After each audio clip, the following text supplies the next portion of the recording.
प्रेम से बोले शंकर भगवान की।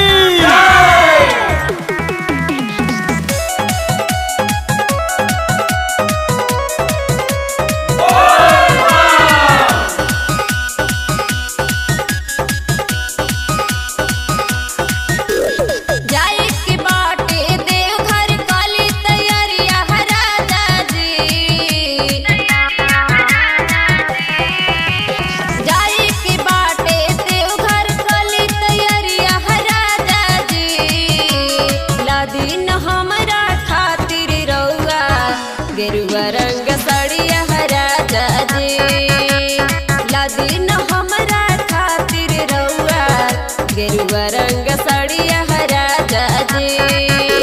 भोला पटलवा चढ़ाई भी भरी गगरियाई धनी भोला पटलवा चढ़ाई भी भरी गगरियाई धनी चलो तोहके घुमा दी हम देवघर नगरिया ये धनी चलो तोहके घुमा दी हम देवघर नगरिया ये धनी।